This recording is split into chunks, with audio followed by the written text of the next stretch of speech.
Okay, I want to talk a little bit about air support on the clarinet because I have a different theory than probably literally anyone else in the world on this, and I hope this makes sense. So, I do it two different ways depending on the setting and the context and the sound that I'm going for. So, you see, in high school band, marching band, and stuff like that, they teach this thing called diaphragmatic breathing, where it's like this. It's this kind of thing. It's all kind of up here, and I use that sometimes. I do use that sometimes. That's academically the wrong way to do it on the clarinet, but I do use that sometimes because it creates a very gentle sound, very soft, almost flute-like. It creates a different tone.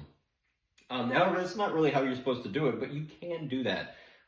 Academically, the right way to do it is to breathe to your lower abdomen right here. So it's, and then you don't, it's, you leave this pressure here, this out still, where it's, and it creates a pressure system, and this type of support creates, in the clarinet sound, it gives you all of the harmonics. It creates this massive harmonic spectrum. All the harmonics in the sound speak, and it's those harmonics that carry the sound. It doesn't blast the sound. It's not louder.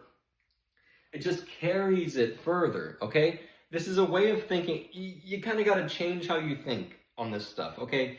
And I'll tell you why in a second, but it carries the sound. It doesn't blast the sound. It doesn't carry the sound. This is why when you hear a professional orchestra play and you hear the principal clarinet player play like a really soft solo, yet somehow it's getting to the billionth row in a massive hall, it's because they're making all of the harmonics speak properly and it carries the sound.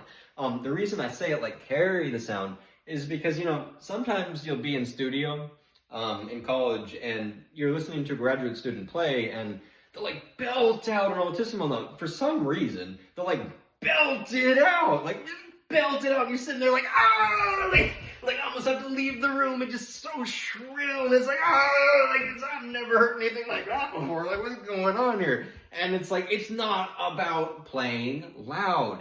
It's about carrying the sound, not blasting people's ears off with the shrill sound. It's about carrying the sound.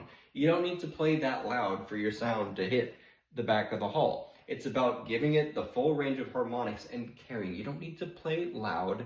It's just about getting it to speak properly.